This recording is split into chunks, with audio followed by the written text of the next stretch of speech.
Bonjour, professeur Christian Perronne. Bonjour. Je suis ravie de vous accueillir sur Tribune Libre. Vous êtes infectiologue réputé, ancien chef de service en centre hospitalo-universitaire, on dit CHU. Vous êtes professeur de maladies infectieuses et tropicales. Vous êtes ex-président de la recherche sur la maladie de Lyme.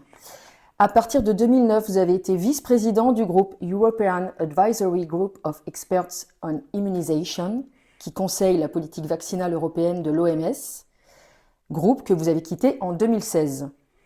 Vous avez réalisé récemment une série d'entretiens passionnants avec Stéphane Chatry, que l'on peut retrouver dans cet ouvrage qui s'intitule « Le réveil 4 ans après », qui est publié aux éditions Guy Trédaniel, disponible très prochainement, à savoir le 6 juin 2024.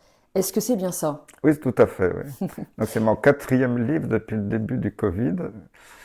Là, il sera un petit peu plus personnel que les autres parce qu'on m'a demandé de me livrer un petit peu pour savoir qui j'étais. Alors j'étais un peu réticent, mais finalement, en le relisant, je me dis, bon, ça donne une image un peu de bon, d'où venaient ces forces qui m'ont permis de résister. Donc, Très intéressant. Et d'ailleurs, 4 ans après, le réveil notamment sur les effets de ces produits expérimentaux a eu lieu partiellement, peut-on dire, au moins auprès de cette partie de la population qui a été touchée par des effets secondaires plus ou moins graves. Euh, Ces effets en question, qu'est-ce qu'on peut en dire aujourd'hui et peut-on craindre ces effets à moyen et long terme? alors, moi déjà, ce qui m'avait beaucoup choqué, moi qui ai travaillé dans le vaccin, j'ai même présidé le comité technique des vaccinations en France pendant plusieurs années, après vice-président à l'OMS pour l'Europe. Donc le vaccin, je connais par cœur. Quand on développe un nouveau vaccin, c'est minimum 10 ans de recherche avant qu'il soit autorisé chez l'homme. Et même, par exemple, même s'il est autorisé chez l'homme, pour inoculer une femme enceinte avec un nouveau vaccin, c'est 20 ans. Et par exemple, le vaccin pour la coqueluche, qui est un vaccin très efficace, mais il y avait une ancienne formulation qui était un petit peu moins bien tolérée parce que, mais qui était utilisée depuis les années 60. Quand il y a déjà assez longtemps, maintenant plus de 20 ans, on a fait la nouvelle formulation d'un vaccin mieux toléré, un petit peu moins efficace mais mieux toléré. Il a fallu attendre 20 ans pour qu'on puisse l'inoculer à une femme enceinte. Et la règle a été parfaitement respectée. Et là, on sort un produit expérimental. Maintenant, on sait que les brevets étaient déposés avant même l'épidémie de Covid, qu'ils avaient commandé des fioles pour faire le produit avant, qui font des études. D'abord, les études chez l'animal ont été catastrophiques avec des résultats terribles chez les rats où il y avait eu des décès, des malformations fétales. Bon, ils ont masqué tout ça. Ils ont dit bon, bah, le rat, c'est pas un bon modèle, on passe directement chez l'homme. Et en quelques mois, ils sortent du chapeau un produit totalement expérimental en disant ça y est, il est sûr, il prévient de la transmission, il prévient des formes graves, il est super bien toléré. Il y avait zéro donnée ou des données très bâclées parce que vous savez, là, maintenant, les puristes en sciences, il faut faire des études randomisées. On tire au sort ceux qui reçoivent le produit, ceux qui ne le reçoivent pas, ou un placebo. En fait, dans la vaccinologie, maintenant, c'est jamais des vrais placebos. Ils mettent des excipients, ce qui est pas normal. Hein. Donc, il y a déjà, les règles de la science sont pas respectées quand on fait de la recherche sur les vaccins aujourd'hui. Je le déplore. Et ils sortent comme ça dans des grands journaux médicaux. Ça y est, les études sont faites. Et je sais pas si vous vous souvenez, c'était, je crois, en fin 2020, une Américaine qui travaillait dans une boîte qui sous-traitait pour un des fabricants de vaccins, qui sous-traitait leurs données pour faire du moulinage sur informatique pour avoir des chiffres publiables. Elle a quand même écrit dans le British Medical Journal, qui est un des plus grands journaux médicaux du monde, attention, moi j'ai constaté quand j'ai sous-traité pour ces données du fabricant, ils ont truqué des données. Et c'est pas moi qui le dis, c'est elle. Elle l'a publié dans un grand journal médical. Mais évidemment, les grands journaux aux ordres français n'ont pas parlé de ça, mais moi ça m'avait quand même beaucoup choqué. Et en plus, c'était une technologie totalement nouvelle. L'ARN messager, les vaccins n'ont jamais été faits à base d'ARN messager. Alors, c'est un peu technique, mais dans nos cellules, il y a l'ADN, nos chromosomes, nos gènes, c'est de l'ADN, puis c'est transcrit en ARN, dans l'ARN messager, puis après l'ARN messager va sur des petites usines à protéines dans nos cellules qu'on appelle le ribosome et fabrique les protéines. C'est comme si vous en avez les yeux bleus ou les cheveux blonds ou marrons, ça vient des gènes. Hein, donc ça va de l'ADN vers l'ARN, vers la protéine. Et un virus peut venir mettre la pagaille dans cette belle ordonnance de nos cellules. Et normalement, on va de l'ADN vers l'ARN, on ne va pas à l'envers de l'ARN vers l'ADN. Les coronavirus sont des virus à ARN. Et donc on injecte l'ARN de la protéine de pointe du virus, la protéine spike. Et en fait, quand on injecte cet ARN, on transforme nos cellules en usine à fabriquer de la protéine spike. En disant, ben, c'est très bien, comme ça cette protéine va stimuler le système immunitaire, va nous protéger. En fait, on sait maintenant que la protéine spike est très dangereuse, à la fois celle du coronavirus, mais celle du vaccin, parce qu'elle induit des caillots, de l'inflammation, parce que pendant le Covid, les gens mouraient pas tant de virus lui-même que de l'inflammation et des thromboses, des caillots générés par le virus. Bon, il y avait déjà des premiers résultats scientifiques à l'époque. Hein. Donc voilà, on nous sort du chapeau un truc en disant, vous inquiétez pas, l'ARN messager il va être détruit tout de suite, ça va durer quelques heures, quelques jours maximum. Après, il n'y aura plus de traces de ce qu'on a injecté, il n'y aura que la réponse immunitaire très positive de l'individu. En fait, on sait maintenant que on peut retrouver les dégâts du vaccin quelquefois des mois après, parce que chez certaines personnes, pas chez tous, l'ARN peut se transcrire à l'envers en ADN, on a les gènes pour ça dans nos cellules. Je l'avais dit d'ailleurs dans une lettre publique dès fin 2020, attention, on joue aux apprentis sorciers. Normalement, on va de l'ADN vers l'ARN, mais de temps en temps, ça peut aller dans l'autre sens. C'est grâce à une enzyme, la rétrotranscriptase? Oui, c'est la transcriptase inverse ou reverse transcriptase en anglais, oui. Alors, le meilleur exemple, c'est le virus du sida.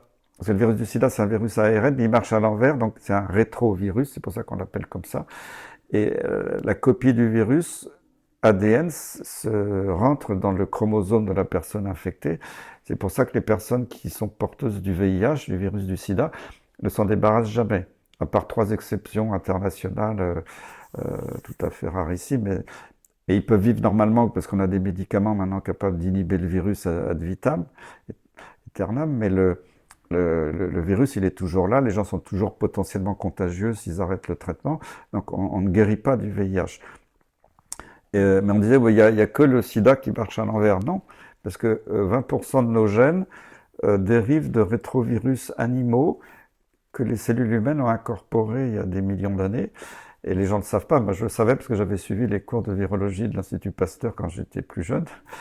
Et quand j'ai vu qu'il sortait comme ça un virus ARN, j'ai dit, mais vous êtes des apprentis sorciers. C'est évident que chez certaines personnes, ça va coder à l'envers, parce qu'on a les gènes en nous pour coder à l'envers. Même si la plupart du temps, ces gènes dorment et servent à rien, mais on sait qu'ils sont là. Alors, je me suis fait insulter par les fact-checkers à l'époque. Ça, c'est normal. C'est une fierté pour moi quand ils m'insultent. Et après, ça a été confirmé dans des publications scientifiques de très haut niveau qu'effectivement, on peut trouver la copie ADN de l'ARN du vaccin dans les cellules humaines. Donc voilà, j'avais encore une fois raison. Maintenant, je commence à avoir l'habitude. Mais j'avais dit ça dès fin 2020, avant qu'ils lancent la campagne.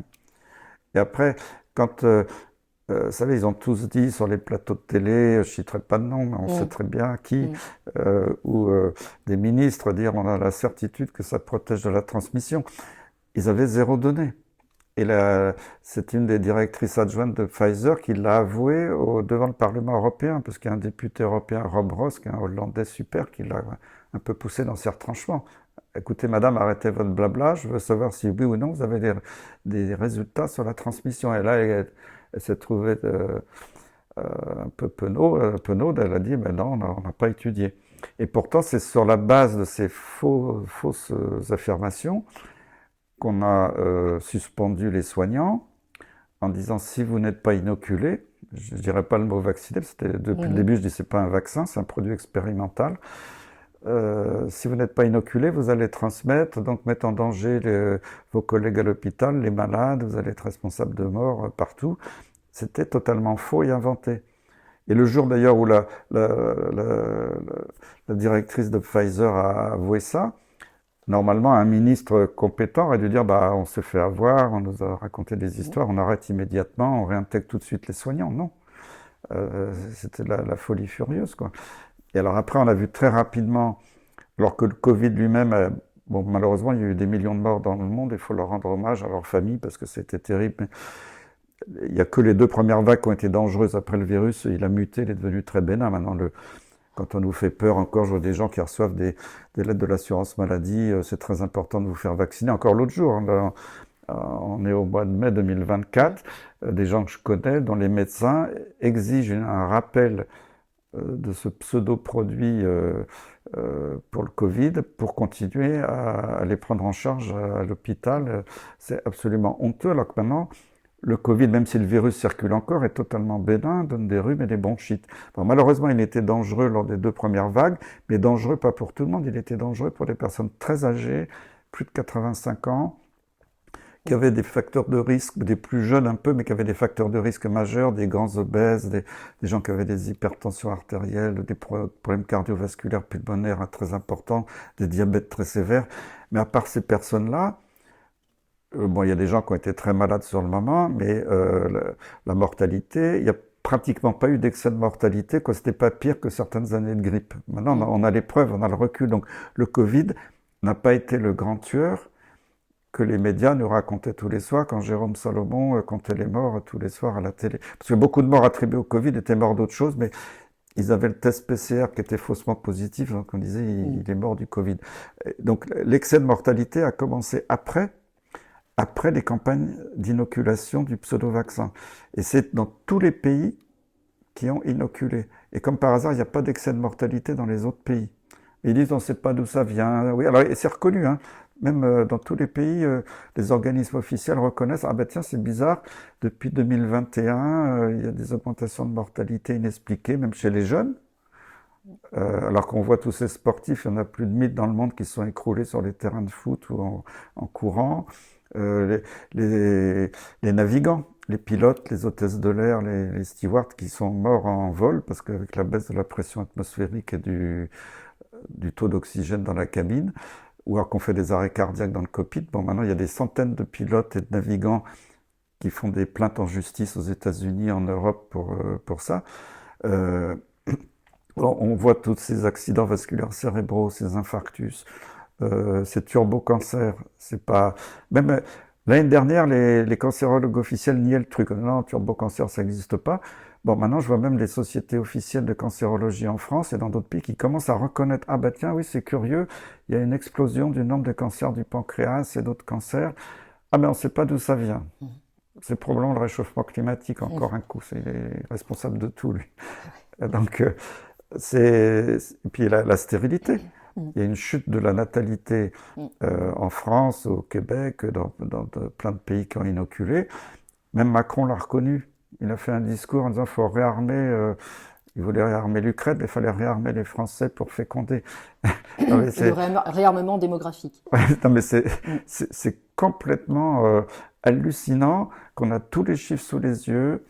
On sait que ces produits n'ont absolument pas marché. Alors déjà, on l'a vu, n'ont pas marché sur la transmission, mais ça n'a absolument pas protégé des formes graves. Au contraire, les gens inoculés avec le pseudo-vaccin ont fait beaucoup plus de Covid et beaucoup plus de formes graves et sont beaucoup plus morts. Et c'était déjà dit par les autorités anglaises de santé publique dès 2021. Je l'avais mis, la dernière fois, une des rares fois, j'étais invité à la télévision officielle. Je l'avais dit, j'avais les chiffres sous les yeux que j'avais envoyés à la télé, des données de santé publique Angleterre, que les gens inoculés avec le pseudo-vaccin, si par hasard ils rencontraient le coronavirus, et qui faisaient une forme grave, ils avaient 4 fois plus de chances de mourir que s'ils n'étaient pas inoculés. Et ça se confirme maintenant. Et maintenant, il y a encore des chiffres tout récents d'Angleterre qui montrent que même chez les enfants inoculés meurent beaucoup plus. Maintenant, c'est prouvé.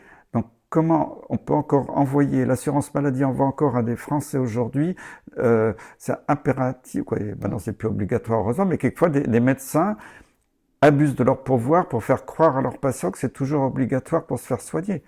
Et s'il y a des médecins qui font ça, il faut les dénoncer. C'est honteux. Il y a des chiffres, il y a des publications. Ces produits ne marchent pas, ces produits sont dangereux, ces produits ont tué, ces produits donnent des cancers, ces produits donnent des accidents vasculaires, ces produits donnent de la stérilité, induisent beaucoup de maladies auto-immunes. Il y a une flambée des maladies auto-immunes. Là encore, ils disent, ah ben c'est le réchauffement climatique, les perturbateurs endocriniens. Non. Parce que, en matière de vaccination, quelquefois des gens anti-vaccinaux ont abusé en faisant croire que des vaccins étaient responsables de plein de trucs, mais souvent c'était des coïncidences, parce que j'ai beaucoup analysé ces statistiques pendant des années.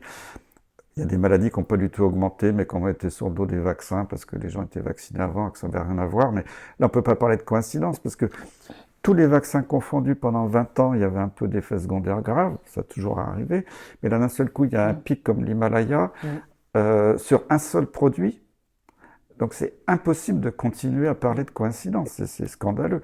Et pourtant, c'est ce que font encore beaucoup de journalistes sur les médias de grand chemin, ce que font ces fact-checkers qui souvent racontent n'importe quoi, qui regardent la vraie science. Et les gens disent, ouais, mais on ne sait pas, il n'y a pas les données. Si les données existent, pourquoi on ne les voit pas? Parce qu'elles sont censurées. Et c'est la censure qui maintient tout ce système en équilibre. C'est pour ça qu'ils veulent attaquer tous les médias alternatifs, ils veulent fermer Internet, parce que la vérité, elle est là. Et ça leur fait peur. Jean-François Lesgard, biochimiste marseillais, dit que le Covid est une maladie immuno-inflammatoire associée au stress oxydant. Vous le rejoignez? Tout à fait. Et on a aussi, j'avais participé à une publication avec Jean-Marc Sabatier aussi là-dessus. On l'a bien vu, moi j'ai vécu la première vague du Covid et la deuxième, après c'était une maladie beaucoup plus bénigne. Les formes sévères, il y avait une multiplication du virus au tout début, les 3 premiers jours, disons, un peu comme dans la grippe, quoi. Alors là, il y a vraiment une multiplication virale, mais après, le virus, c'est plus lui qui cause. Le virus induit une chaîne inflammatoire. Alors, je ne vais pas rentrer dans tous les détails techniques de la physiologie, on explique parfaitement la cascade inflammatoire déclenchée par le virus. Et cette cascade inflammatoire va attirer des liquides, de l'eau dans les poumons, dans les différents organes, des thrombos, c'est-à-dire des caillots dans les vaisseaux. Et les gens, quand ils mouraient du Covid, mouraient plus d'asphyxie par l'inflammation du poumon qu'à cause du virus lui-même. Et c'est pour ça que les médicaments qui marchent super bien dans le Covid, comme l'hydroxychloroquine, l'ivermectine, et même à titre préventif, la vitamine D, etc., parce que maintenant c'est archi prouvé, il faut aussi arrêter de dire que l'hydroxychloroquine ne marche pas, c'est un scandale total, il y a toutes les données scientifiques solides pour prouver que ça marche. Ça ne marchait bien que si on le donnait tôt, dès le début. Si on le donne au bout d'une semaine, quand les gens sont en train d'asphyxier avant de passer en réanimation, parce qu'il y a des études qui ont évalué ça, ça ne marche pas. Alors ils osaient dire, ben, vous voyez, l'hydroxychloroquine ne marche pas, mais si on la donne à quelqu'un, parce que n'oubliez pas que le ministre et le gouvernement à l'époque disaient aux gens, surtout n'appelez pas votre médecin, ils disaient aux médecins, n'allez pas voir les gens à domicile, attendez tranquillement chez vous, prenez du Doliprane, et si vous asphyxiez, vous appelez le centre 15. Bon. C'est terrible. Et puis quand ils arrivaient à l'hôpital, on leur disait non, mais il ne faut pas les traiter, il faut leur donner un peu de cortisone. Et puis même les antibiotiques étaient même pas totalement interdits, mais quasiment déconseillés. Ce qui est scandaleux, parce que quand on a une pneumonie, un antibiotique est obligatoire. Ben, j'ai présidé des recommandations pour l'agence du médicament quand elle faisait des recommandations à l'époque. Pour un médecin, c'est une faute médicale grave de ne pas donner un antibiotique devant une pneumonie, même s'il y a une suspicion que la pneumonie soit virale. Normalement, un antibiotique ne marche pas sur le virus, mais il y a des surinfections bactériennes. Vous pensez à l'azithromycin ou... Oui, par exemple, à l'azithromycine ou d'autres antibiotiques. Donc, c'était impératif pour un médecin, s'il respecte, je sais pas, toutes les recommandations de base de l'infection respiratoire, de donner un antibiotique. Et pourtant, Olivier Véran dit, il ne faut surtout pas donner l'azithromycine. Donc, je sais bien qu'il était neurologue, maintenant il fait de la médecine esthétique, mais quand même, il devrait quand même connaître le minimum basique en antibiothérapie. Et là, il ne faut pas me donner des leçons, parce que je connais ça par cœur. J'étais président des commissions qui ont fait ces recommandations à l'époque. Voilà, donc on n'a pas soigné les gens. Et c'est pour ça que j'avais dit dès le mois de juin 2020 que les autorités avaient 25 000 morts sur la conscience. Et maintenant, quand on regarde les chiffres, analysés par d'autres personnes, des scientifiques rigoureux, on arrive à plus de 90 000 morts qui auraient pu être évitées si on avait traité. Déclaré. C'est pour ça qu'ils ont très peur des chiffres de l'IHU, parce que l'IHU, déjà, quand Raoult a publié sur les 25 premiers malades, c'était plié, c'était démontré, parce que c'était sur la charge virale. On ne pouvait pas discuter, c'était statistiquement significatif. Les gens rigolaient, non, mais 25 malades, c'est rien, il n'y a pas de groupe témoin. On s'en fout d'un groupe témoin. Quand la charge virale baisse, elle baisse. Hein. Les premiers malades des pneumonies à pneumocoque quand la pénicilline est arrivée, parce que les pneumonies à pneumocoque, ça pouvait être 30% de mortalité dans les années 50. Quand la pénicilline est arrivée, ils ont traité 10-15 malades, 100% de guérison. Ils n'ont pas fait d'études randomisées contre placebo pour dire qu'il faut donner la pénicilline à tous les gens qui ont une pneumonie à pneumocoque. Mais c'est se foutre de la gueule du monde, ces études randomisées contre placebo, quand il y a un résultat supérieur à 80%. Là, après, quand Raoult publie sa cohorte de plus de 30 000 malades, il montre que ça marche super bien, l'hydroxychloroquine et l'azithromycine. On dit que c'est une étude frauduleuse qui n'a pas été déclarée, c'est faux. On a la preuve que les hôpitaux de Marseille avaient fait une lettre autorisant Raoult à analyser sa base de données. Et la meilleure preuve, c'est quand on a déclaré ça, et c'est que François a fait un article là-dessus. Comme par hasard, l'assistance publique de Marseille, quelques jours après, a écrit une lettre à Raoult. Maintenant, on vous retire l'agrément. Ça veut dire que l'agrément, il existait. Donc, il y a eu encore des mensonges terribles. Et pour moi, l'étude de Raoult, c'était un suivi de cohorte tout à fait légal, déclaré. Ils avaient le droit de publier leur expérience, c'était même indispensable. Et pour moi, la plus grande étude sauvage jamais faite sur l'humanité, ça a été l'injection expérimentale d'un produit sans aucun recul, sans aucun consentement éclairé, avec des obligations totalement illégales. Parce que je rappelle que dans les traités internationaux, il est interdit d'administrer un produit expérimental sans un consentement éclairé de la personne. Or là, on a obligé les gens dans des zéro consentement. Donc même les médecins aujourd'hui, en plus je ne leur reproche pas, ils ont une telle pression, mais honnêtement, même un généraliste qui a inoculé un produit sans avoir fait signer un consentement éclairé, normalement il est sous le coup de la loi, il devrait être condamné. Mais là, ça venait des autorités qui leur avaient donné l'ordre. Mais c'est même dans le code de Nuremberg, c'est écrit. Donc un jour, les vrais responsables seront mis en examen pour complicité de crimes contre l'humanité. Et les médias qui ont relayé toutes ces sornettes seront aussi mis en examen. C'est pour ça qu'ils ont peur aujourd'hui, qu'ils veulent diaboliser Raoult, parce qu'il y a les preuves scientifiques qu'ils ont menti. Et je sais qu'ils ont vraiment la trouille en ce moment, parce que comme tout sort dans le monde entier, en France, les médias sont sous contrôle, c'est terrible, mais il y a des médias dans certains pays européens qui commencent à parler, en Angleterre, en Allemagne, dans d'autres pays. Il y a des juges aussi aux États-Unis qui commencent à mettre leur grain de sel et commencent à entamer des procédures assez sérieuses. Et ça, c'est génial parce que tout va sortir. Vous savez que certaines personnes remettent en question l'existence des virus. Est-il plus difficile d'isoler et d'observer un virus que, par exemple, d'observer une bactérie? Oui, non, mais ça, c'est des sornettes qu'on entend tout le temps quand il y a des crises. Bien sûr que les virus existent, les bactéries existent. On en a plein de tubes digestifs, des bactéries, des virus, on les a isolés. Moi, j'ai suivi des cours de bactériologie, de virologie de l'Institut Pasteur. Vous en avez observé on peut les cultiver, les voir au microscope, développer des anticorps. Alors, toute la vaccination repose là-dessus, c'est d'évidence scientifique. Et maintenant, je sais pas, il y a des farfelus qui disent « Ah ben, le virus n'existe pas, c'est une invention ». Alors, après, ils parlent de la 5G, d'autres trucs. C'est possible, moi, je ne suis pas compétent là-dedans, je ne vais pas m'embêler dans ces débats. Oui, on peut imaginer que l'action des ondes sur le comportement des virus peut être... Non, mais là, juste pour finir sur ces virus, ils disent oui, mais alors le virus, il n'est pas cultivé comme d'autres virus. Oui, parce que la virologie a beaucoup progressé. Il y a des virus parce qu'un virus, d'abord, ça pousse une bactérie. Souvent, il suffit de la mettre sur un pot de confiture. Je schématise quoi, des gélos spéciales et on les voit et poussent. Alors, les bactéries poussent pas très bien, d'autres poussent très bien. Les virus, c'est plus compliqué. Il y a des virus qui ne poussent jamais sur des milieux de culture artificiels. On peut pas. On a essayé tous les milieux, mais on les isole. Alors, quelquefois, on les voit au microscope électronique. Maintenant, ce qui a fait faire de gros progrès depuis quelques décennies, c'est le séquençage génétique. Donc maintenant, on peut séquencer tout l'ADN ou l'ARN d'un virus de façon presque exhaustive. Alors pas toujours, quelquefois il y a des morceaux qui manquent dans le séquençage, mais c'est comme ça qu'on connaît très bien maintenant les séquences du SARS-CoV-2, qui est le virus du Covid-19, qu'on a pu montrer qu'il y avait des insertions qui n'étaient pas naturelles, donc on a pu prouver que c'était des virus trafiqués artificiellement. Maintenant, on ne peut plus nier l'évidence, parce qu'on sait qu'il y a des séquences qui sont impossibles qu'elles soient naturelles. Donc. Mais Donc la séquence du virus, elle existe. Donc que des gens continuent. Mais quelquefois, oui, j'étais agressé dans des réunions publiques. Mais alors, professeur Perron, vous continuez à croire au virus. Ha, ha, ha. Oui, j'y crois. C'est ça, bon, c'est pas grave. Mais souvent, quand il y a des polémiques, il y a toujours des gens un peu farfelus qui essaient Et ça brouille les cartes, parce qu'après, les gens ne croient à plus rien. Oui, le virus existe. Oui, il peut développer les anticorps, mais qui là ne sont pas protecteurs. Mhm. Concernant l'obligation des 11 vaccins pédiatriques, vous estimiez en 2007-2008 qu'il n'était pas prudent de vacciner de façon obligatoire contre les méningocoques et pneumocoques en raison du phénomène bien connu de pression de sélection.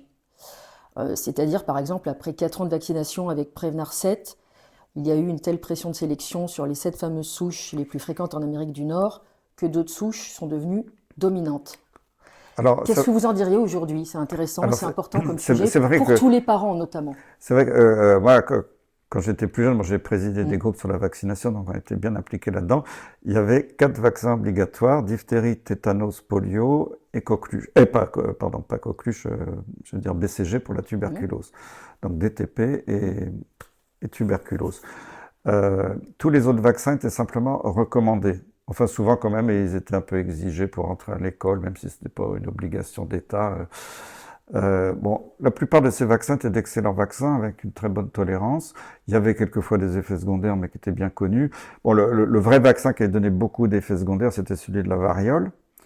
Il a été arrêté depuis les années 70, ou la fin des années 70 ou début des années 80, je ne sais plus la date exacte, parce que la variole a été éradiquée dans le monde. Mais la variole, ça tuait 30% des enfants à chaque génération. On l'a oublié. Donc, entre tuer un virus qui tuait 30% des gens et un vaccin qui donnait des effets secondaires graves 1 fois sur 1000, et bon, c'était justifié à l'époque. Mais après, les autres vaccins, il peut toujours avoir un risque de choc anaphylactique, comme si on mange aussi des crevettes ou qu'on prend un antibiotique, on est allergique à la pénicilline. Il y a eu des morts, et c'est 1 fois sur 1 million, ça peut arriver.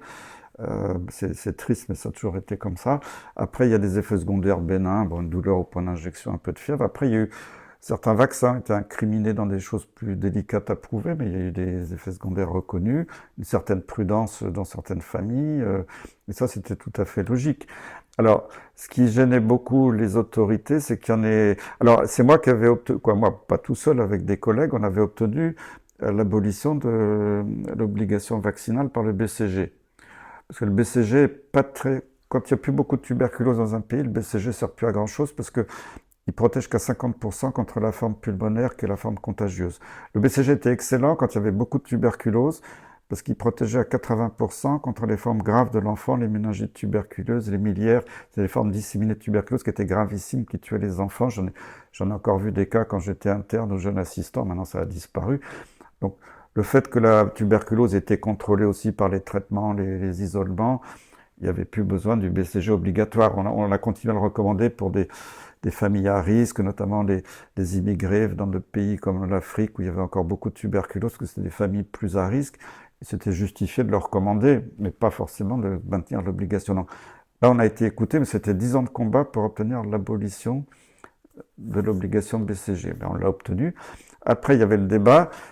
C'est pas normal qu'il y ait 2 régimes, parce que diphtérie, tétanos, polio, bon, il y en a presque plus en France. Bon, ceci dit, bon, le tétanos, c'est dans le sol. Si on arrête le vaccin, il va revenir. Hein, donc c'est pas parce qu'il n'y en a plus que le vaccin est inutile, mais c'est pas des maladies qui sont des fléaux menaçants aujourd'hui. Alors pourquoi ces 3-là sont obligatoires, alors que d'autres maladies où c'est pas obligatoire sont beaucoup plus fréquentes? Par exemple, l'hémophilus influenzae, personne n'en parle. L'hémophilus petit b. Quand j'étais encore assistant, surtout interne, puis assistant, et même un peu après, c'était la première cause de méningite bactérienne du nourrisson. Et c'était une maladie terrible, si elle n'était pas prise en charge très vite, il y avait des morts, des séquelles. C'était une méningite redoutable, et ça donnait aussi d'autres infections très graves chez le nourrisson. Cette maladie a totalement disparu avec le vaccin hémophilus, quasiment totalement, et c'était vraiment l'infection qui était redoutée dans les urgences de pédiatrie. Donc c'était un immense succès de la vaccination, l'hémophilus. Et donc le risque était beaucoup plus grave que le risque de faire la polio ou la diphtérie. Pourtant, c'était pas obligatoire. Donc, ce double régime a mené à beaucoup de débats. Moi, je sais, quand je présidais le comité des vaccinations et après au Conseil de la santé publique, la plupart des experts dans mon groupe et moi-même, on était plutôt pour supprimer toutes les obligations, que tout soit recommandé, mais fortement recommandé éventuellement, et puis avec surtout un travail d'information, avec des données scientifiques, de vulgarisation, pour que les gens soient convaincus, que ce ne soit pas imposé comme ça. Après ça, donc moi, tant que j'étais président, ça n'a pas été rendu obligatoire. Et après, ben, j'ai arrêté de présider toutes ces commissions il y a quelques années. C'est moi qui avais fini par démissionner parce que ils voulaient que je reste, mais il y avait une dérive qui me plaisait pas dans la façon de gérer la santé publique. Parce que je sentais venir les choses, je sais pas, j'ai peut-être un instinct. Mais, après, mais j'étais déjà plus président. D'ailleurs, ils ont transféré le comité des vaccinations qui était au Conseil de la santé publique, ils l'ont transféré à la Haute Autorité de Santé. Ça, c'était après ma démission. Et après, quand c'était à la HAS, ils ont rendu tous les vaccins de l'enfant obligatoires. Alors c'est vrai que malheureusement, j'avais signé une lettre, mais j'étais un peu bête ce jour-là, mais il y avait des ligues antivaccinales qui racontaient quelquefois tellement de bêtises sur les vaccins que ça m'avait énervé. Puis un peu sous pression, j'avais signé une lettre en faveur des obligations, mais bon, c'était arrivé une fois, j'ai le droit de faire une bêtise. Mais je reconnais que maintenant, je trouve ça complètement idiot et qu'il vaut mieux responsabiliser les gens, surveiller étroitement ces maladies, et si jamais on voit un rebond, d'ailleurs, comme sensibiliser les parents, en disant, écoutez là, vous voyez, vous voulez pas vacciner votre enfant, mais cette maladie est en train de rebondir. Et je pense que les parents, ils sont pas idiots. C'est s'ils voient que leur enfant est à risque, ils vont le faire. Et après, il y a toutes ces polémiques sur les effets secondaires. Alors, la plus grande en France, mais qui a touché que la France et la Belgique francophone, c'était l'histoire hépatite B, sclérose en plaques. Bon, honnêtement, quand on regarde, il s'est rien passé. Le gros problème à l'époque, c'est que les 2 fabricants de vaccins hépatite B ont été bien au-delà des recommandations officielles à l'époque, c'était de vacciner que les gens à risque. Parce que c'était le sexe ou la seringue. Et donc, c'était notamment le personnel de santé, parce que moi, quand j'étais jeune médecin, beaucoup de médecins, d'infirmières s'étaient contaminés avec les seringues en se piquant. Moi, j'ai des collègues qui ont eu des hépatites B très sévères, il y en a qui ont eu des cirrhoses, d'autres du cancer du foie. Le vaccin fait disparaître tout ça, c'est un effet remarquable. Et l'histoire de la sclérose en plaques, c'est comme les fabricants avaient fait une pub éhontée auprès de tous les médecins généralistes pour vacciner toute la France. J'ai des gens qui n'étaient pas du tout à risque, quand des personnes âgées allaient au club Méditerranée, on disait il n'y a pas d'âge pour se faire vacciner. Alors, il n'y avait pas de risque d'attraper un couple de retraités, ne pouvait pas attraper l'hépatite B en allant en vacances. Et on a vacciné je sais plus, plusieurs dizaines de millions de Français en l'espace de 2 ans. Et à l'époque, il y avait 4 injections dans l'année. Maintenant, on n'en fait plus que 2 au total pour la vie, mais il y en avait 3 à un mois d'intervalle, plus un rappel 6 mois, 1 an après. Donc quand vous injectez des dizaines de millions de vaccins, ça fait des quarantaines de millions de doses à toute une population. Ben, pendant ces 2-3 ans où ça s'est produit, tous les gens qui cette année-là ont une maladie auto-immune, une sclérose en plaques, qui seraient venus de toute façon, ils ont dit, ah bah ouais, bah, j'étais en pleine forme jusque-là, comme par hasard, cette année-là, on me vaccine contre l'hépatite B, je fais une sclérose en plaques. Alors c'est tombé sur la sclérose en plaques plus qu'une autre maladie dite auto-immune, parce qu'il y avait quelqu'un dans l'entourage de Kouchner qui avait une sclérose en plaques, qui avait convaincu le ministre que c'était à cause du vaccin. Bon. Mais quand on a regardé les données, il ne s'est rien passé, maintenant on a un recul. Le vaccin hépatite B est quasiment généralisé. Voilà, c'est une polémique mais qui a fait beaucoup de mal à la vaccination en général. Alors après, il y a l'histoire de l'autisme. Ça m'intrigue beaucoup parce qu'on ne peut pas le nier, il y a une flambée du nombre d'autistes. Alors c'est peut-être les vaccins, moi je suis pas contre, mais ce que je déplore, c'est que les autorités fassent pas des études sérieuses pour dire si c'est vrai ou c'est pas vrai. C'est pas moi qui peux dire si le vaccin à rougeole, oreillon, rubéole donne de l'autisme ou pas. Il y a des signaux, il y a beaucoup d'alertes. Alors, ce qui est curieux, c'est que des gens disent que c'est à cause de l'aluminium, mais dans le vaccin ROR, rougeole, oreillon, rubéole, il n'y a pas d'aluminium, donc c'est un débat qui colle pas bien. Pourquoi la rougeole naturelle, la rubéole naturelle, les oreillons naturels ne donnent pas l'autisme, si c'était ça, et que le vaccin rougeole tout seul ne donne pas l'autisme, ce serait l'association des 3 qui donnerait, je ne sais pas. Il y en a qui disent c'est peut-être de faire en même temps la rougeole et la rubéole, ce qui ne se fait pas dans la nature. Ça pourrait peut-être perturber chez certaines personnes le système nerveux, si possible, mais ce serait très facile à démontrer. Il suffit que les autorités disent, on va faire une étude randomisée, on va vacciner les enfants avec le ROR, d'autres avec la rougeole toute seule. Maintenant, les labos, ils ont supprimé le vaccin rougeole tout seul. Bon, on pourrait le faire si vraiment les autorités exigeaient ça des laboratoires, et on aurait la réponse assez vite. On fait pas d'études, c'est ça qui me désole. On dit non, non, c'est pas possible. Bah, j'en sais rien. Alors après, je dis pas forcément que c'est le vaccin, parce que c'est une flambée d'autisme depuis 20 ans. Pourquoi ce ne serait pas les téléphones portables que les gamins ont toute la journée sur eux? Pourquoi ce ne serait pas les perturbateurs endocriniens, les pesticides, des produits chimiques? Moi, je suis ouvert parce que c'est les détracteurs du vaccin qui ont tout focalisé sur la vaccination, mais j'en suis pas persuadé. Mais je ne suis pas contre, encore une fois. Ça mériterait une étude faut avoir une démarche scientifique. C'est comme l'aluminium. Moi, je suis pas du tout convaincu. L'aluminium, les gens ne savent pas, c'est le 3e élément chimique sur Terre. Quand je pose la question autour de moi, personne ne le sait. Il y a l'oxygène, le silicium, l'aluminium. Et dans la nature, il est tout seul ou pas tout seul, l'aluminium? Il est dans des produits chimiques complexes. Mais il est coupé. il y a beaucoup plus d'aluminium sur Terre que de carbone ou de fer. Les gens ne savent pas. Il y en a dans l'eau du robinet, il y en a dans les aliments. Tous les légumes contiennent de l'aluminium. Les aliments les plus riches en aluminium, vous savez ce que c'est, non? C'est le thé, le cacao, qui sont des produits dangereux bien connus. Le chocolat, donc. Oui, le thé, le cacao sont les produits naturels. Je suis une grande amatrice. Les plus riches en aluminium. Donc, c'est pas à cause de l'enveloppe en aluminium de la tablette, c'est vraiment dans la fève de cacao. Mais c'est naturel. L'aluminium est un produit naturel. Alors, quand on en donne quelques microgrammes toute une vie dans des vaccins, qu'on dit que c'est la cause de tous les trucs, et même les études de Gerhard disent, c'est pas convaincant. Bon, mais après, je suis pas contre. Mais on pourrait le démontrer, demander aux fabricants de vaccins, de revenir au calcium, parce qu'avant l'Institut Pasteur utilisait le calcium comme adjuvant et pas l'aluminium. Et comme Mérieux travaillait avec des brevets américains et que les Américains travaillaient avec l'aluminium, on a supprimé le calcium pour des raisons de marketing. Et puis l'aluminium, c'est vrai, in vitro est un peu plus efficace que le calcium, mais le calcium, il marchait. On a quand même vacciné une génération entière de Français avec le calcium, et ça avait quand même marché. Donc, c'est plus des problèmes de business maintenant. Les labos disent on va pas s'amuser à refaire des études, ça coûte trop cher, et préfèrent dire non, il n'y a pas de problème. Mais moi encore, je suis pas ni pro ni anti-aluminium. Je dis que pour l'instant, les données scientifiques sur l'aluminium sont pas du tout convaincantes.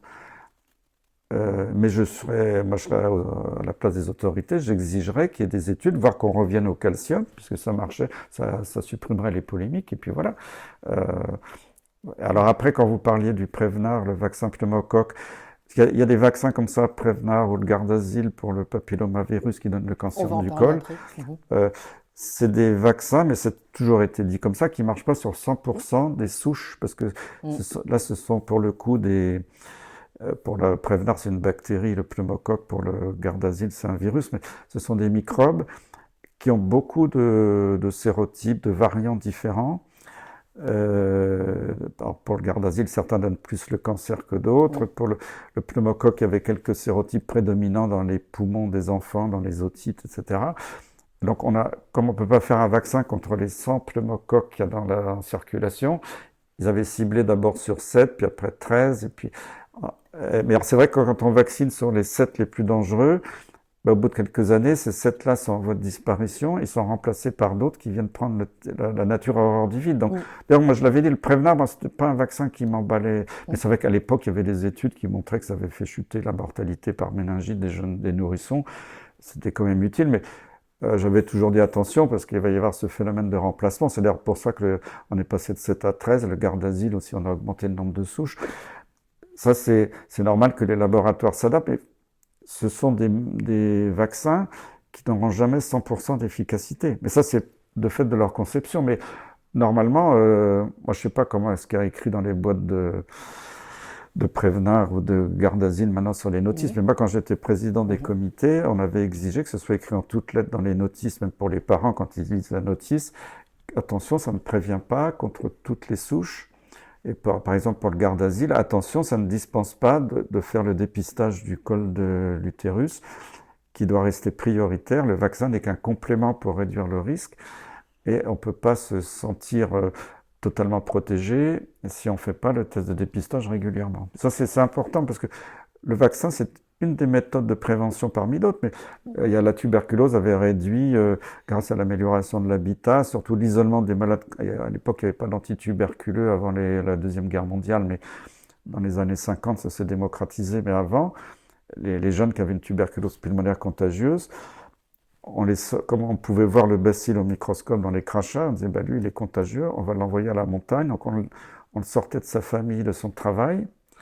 Alors, et les malchanceux qui mouraient à la montagne, il y en avait qui s'en tiraient, il y en avait qui guérissaient. C'était pas une guérison définitive parce que la bactérie était toujours là, mais qui était plus contagieux après quelques mois, quelques années. Ils pouvaient revenir dans la société. Mais cet isolement des malades a permis de faire chuter la contamination. Et puis il y a eu l'amélioration peut-être de l'hygiène, de l'alimentation. Là, on sait que la vitamine D, la vitamine A, c'est très important pour prévenir la tuberculose. À l'époque, plus de gens étaient carencés. Donc, il y a eu d'autres facteurs que le BCG n'a été qu'un complément. Bien entendu que c'est pas le BCG qui va éliminer la tuberculose. C'est pour ça que quelquefois les anti-vax sont extrémistes. Personne n'a jamais dit que le vaccin c'était la seule solution. Mais pourtant, maintenant même qu'ils remettent en cause que le vaccin variole a éradiqué la variole. La preuve, elle est formelle. Après, on cite des études un peu bidon, ou en fin d'épidémie, une ville en Angleterre aurait isolé ses malades plutôt que de les vacciner. Ils ont réussi à éradiquer localement la variole. Oui, parce qu'on était en fin d'épidémie. Il restait que quelques cas, quelques petits foyers dans la ville, on pouvait les isoler facilement. 20 ans avant, quand la variole touchait toutes les familles anglaises, on aurait eu cette stratégie d'isolement, ça n'aurait jamais marché. Mais les gens prennent un petit bout d'une étude et disent, voyez, on a la preuve que le vaccin variole ne servait à rien. Si le vaccin variole a été merveilleux parce qu'il a éradiqué cette maladie. Je rappelle qu'elle tuait 30% des gens, et même les Amérindiens, elle les tuait à 80%. C'est comme ça d'ailleurs que les Anglais ont éliminé une part des Indiens quand il y a eu la conquête de l'Amérique. Donc, les gens oublient un petit peu tout ça. Donc, par rapport au Prevnar 13 et au vaccin méningocoque, vous diriez peut-être une chose un peu différente aujourd'hui que par rapport à votre position de 2018? Après, j'ai pas suivi les données statistiques de l'évolution des maladies par rapport aux périodes de lancement du vaccin. S'il y a un phénomène de remplacement important, c'est vrai qu'il faut se poser des questions. Si ça reste marginal, ce qui était le cas encore jusqu'à une période récente, encore une fois, j'ai pas réanalysé les données, là je suis plus aux manettes. Mais c'est vrai que ces vaccins ont quand même permis d'éviter beaucoup de méningites. Moi, quand j'étais encore, il y a pas si longtemps, avant qu'il y ait tous ces vaccins pour les méningites, on voyait encore régulièrement des méningites à méningocoque dans les hôpitaux. Et il avait la forme dramatique qu'on appelait le purpura fulminans, où un gamin était très bien le matin, avait mal à la tête et de la fièvre à 16 heures, était mort à 21 heures. Et c'était des espèces de... Alors, heureusement, c'était pas toutes les méningites à méningocoque comme ça, mais la méningite à méningocoque, c'était redoutable, c'était la hantise dans les familles. Bon, il faut quand même voir que ça a chuté. Alors, ça n'a peut-être pas totalement disparu parce que ces vaccins sont pas... En tout cas, pour la méningite C, il y a qu'un seul type de méningite, quoi. Mais pour le B, où ça couvre pas la totalité des souches B qui circulent, c'est moins efficace. Donc, on va pas contrôler toute la méningite qu'avec ça. Après aussi, le danger en médecine de ville, c'est comme on a essayé de diaboliser les antibiotiques. Les médecins n'osent plus prescrire d'antibiotiques. On voit réapparaître des maladies graves bactériennes parce que on dit aux médecins prescrivez plus d'antibiotiques. Alors les antibiotiques, c'est des produits absolument merveilleux qui ont changé la donne. C'est grâce aux antibiotiques et aux vaccins que la population mondiale est devenue aussi nombreuse. Après, il y en a qui le regrettent, qui voudraient qu'il y ait moins d'habitants. Enfin, on peut... C'est quand même, faut reconnaître ça. Alors après, il y a eu le problème de la résistance aux antibiotiques. Et en ville, c'est parce que on a trop utilisé des antibiotiques qui marchaient pas très bien, qui sélectionnaient des mutants chez le pneumocoque. Et ça n'a pas été bien fait. On a diabolisé l'amoxicilline, qui est un médicament merveilleux, mais il coûte pas cher. D'ailleurs, maintenant, il est en rupture de stock permanente. Moi, j'ai une petite fille là qui a une otite. Le médecin a prescrit l'amoxicilline. Ma fille a fait je sais pas combien de pharmacies la semaine dernière et il n'y en a plus dans les pharmacies parce que ça rapporte pas à l'industrie pharmaceutique.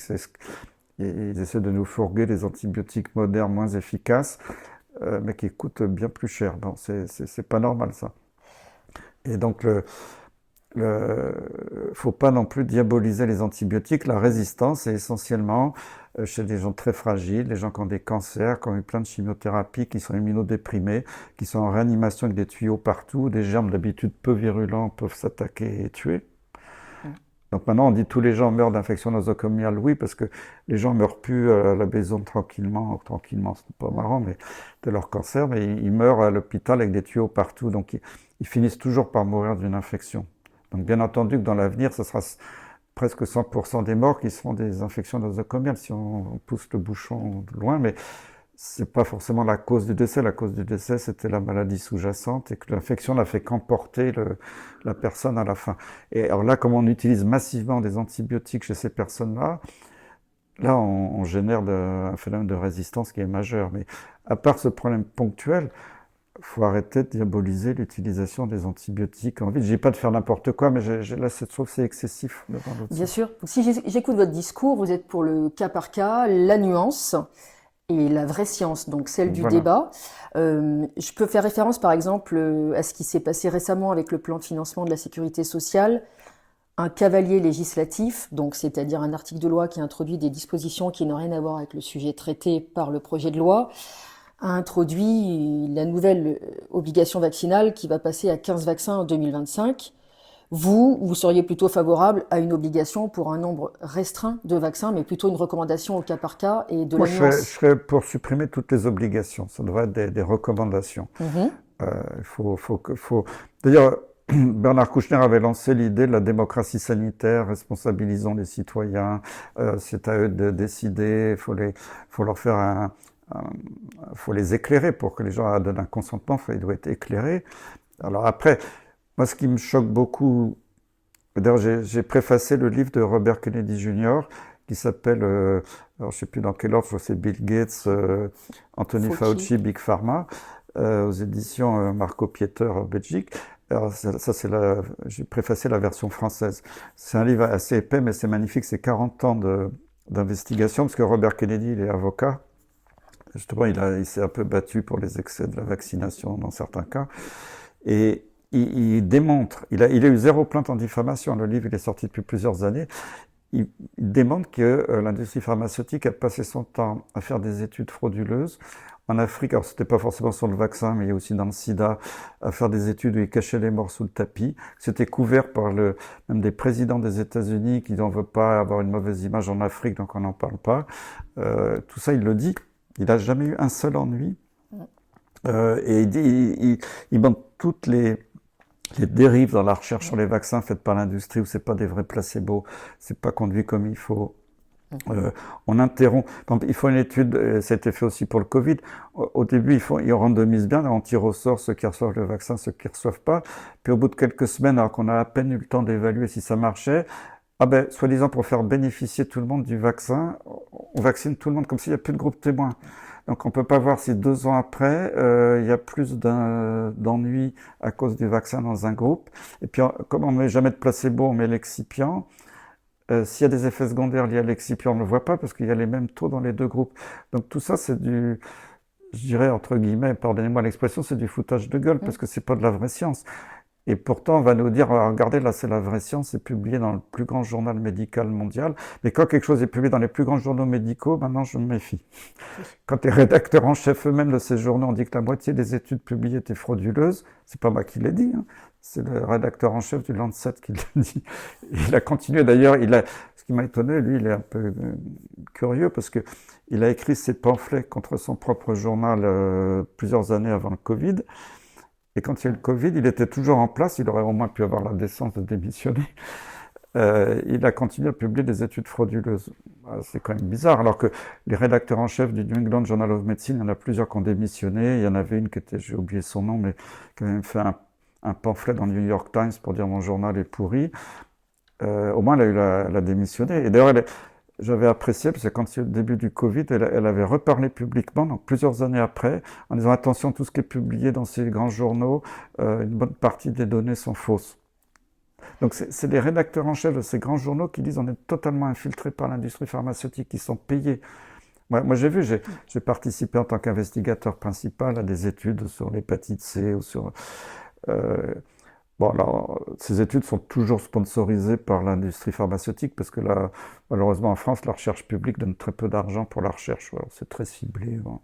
Donc, mais alors, avant même que l'étude soit publiée et même démarrée, 1 an avant, moi je l'ai vu, le laboratoire pharmaceutique négocie avec le grand journal Lancet, New England Journal of Medicine, en disant si jamais notre molécule marche, bon, souvent ils s'arrangent pour qu'elle marche, ils ont déjà préacheté la publication dans la revue. Moi j'étais témoin de ça, donc tout ça, et j'ai plus confiance dans toutes ces recherches, parce que moi je l'ai vu, et puis même j'ai soigné des anciens de l'industrie pharmaceutique qui m'ont raconté, vous savez, Monsieur Perron, il y en a, il m'avait dit, il est retraité maintenant depuis longtemps, j'ai passé ma vie à truquer les données pour mon laboratoire, parce qu'il faut, pour avoir l'AMM, c'est-à-dire l'autorisation de mise sur le marché, il faut avoir une différence très significative entre le groupe du nouveau médicament et le placebo ou l'ancien médicament. Puis comme souvent les études sont pas très concluantes, ben, par exemple, parce que quand on fait une étude randomisée, c'est idiot ces études randomisées quand on fait ça sur des populations entières, parce que une population est très hétérogène. Il y a des gens chez qui effectivement le produit testé va être super, va les guérir à 90%. Chez d'autres, ça va pas marcher parce qu'ils ont un autre terrain génétique, parce qu'ils ont d'autres facteurs, d'autres comorbidités. Chez d'autres, ça va marcher moyennement. Donc on fait une espèce de moyenne. Puis finalement, on s'aperçoit que la différence par rapport aux témoins n'est pas terrible.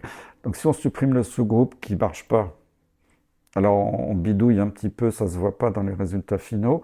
On le supprime de l'ordinateur, même s'il y a un audit 5 ans après, toutes les données ont disparu. Mais ça, je le sais, c'est des gens de l'industrie de plusieurs labos qui me l'ont dit de façon un peu confidentielle, mais je vais pas trahir des noms, mais je sais que ça existe. Ils le savent tous dans l'industrie que ça se fait comme ça.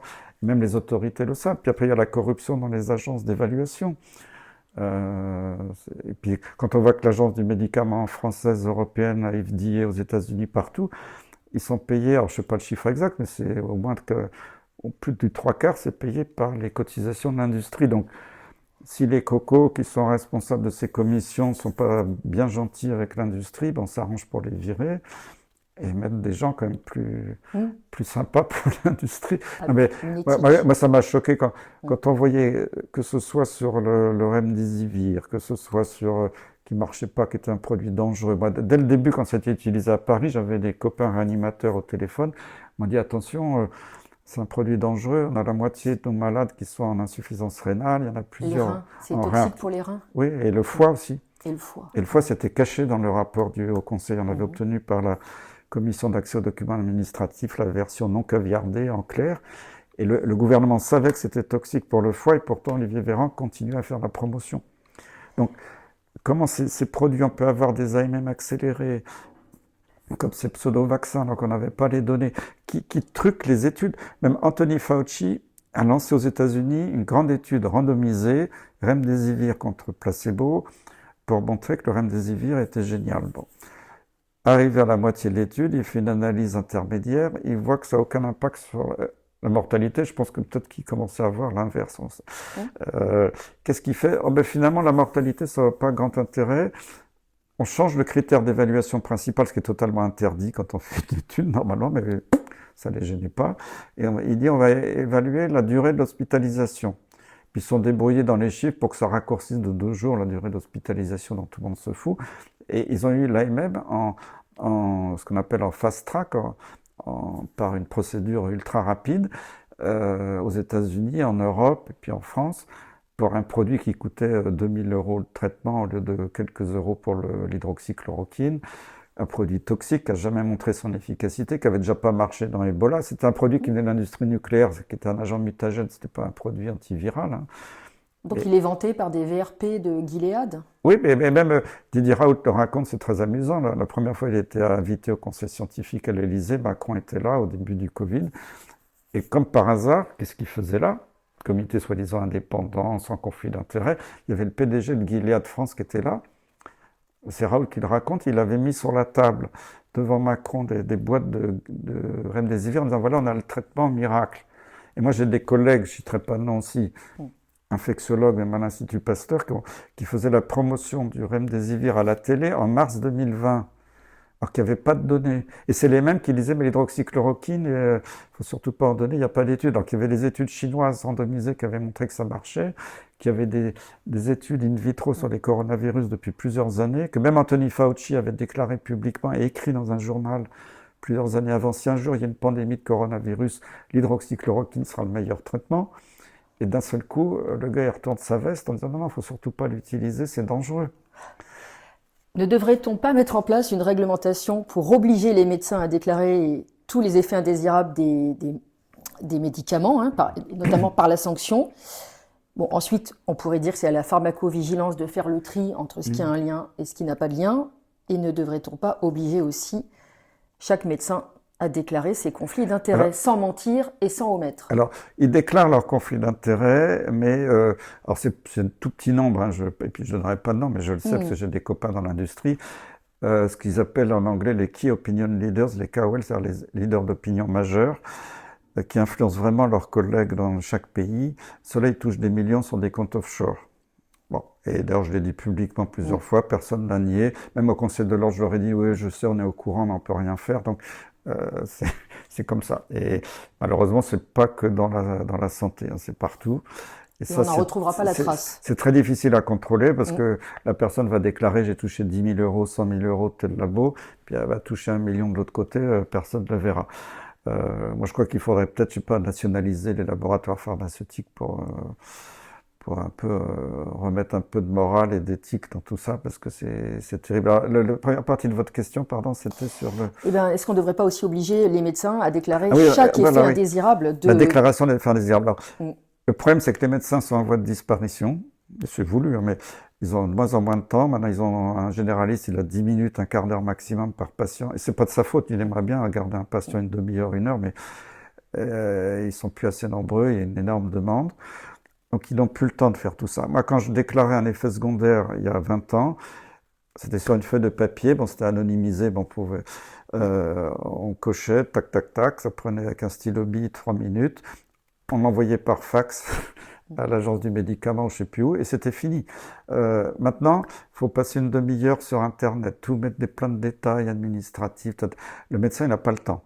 Alors, il va le faire s'il y a un truc très grave, parce que là, il se sent obligé. Si c'est juste une petite allergie, un truc, il va lui dire, bon, puis en plus, dans le Covid, comme on les a obligés à inoculer, il y a des médecins qui se sont dit, peut-être j'aurais pas dû faire ça un jour, je vais me faire attaquer, même si le gouvernement leur a dit qu'ils étaient protégés.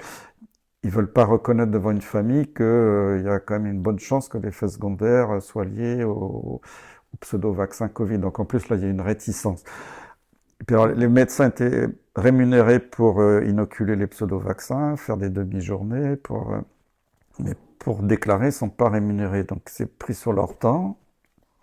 mais pas rentable. Et moi, il y en a qui l'ont fait au début, puis ils ont dit on passe des heures à faire les déclarations.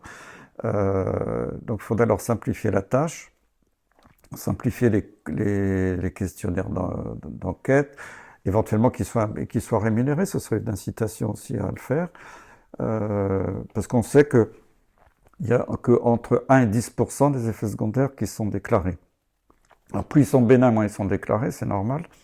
Mais ce qui est déclaré, c'est très peu. Et ça, c'est pas normal.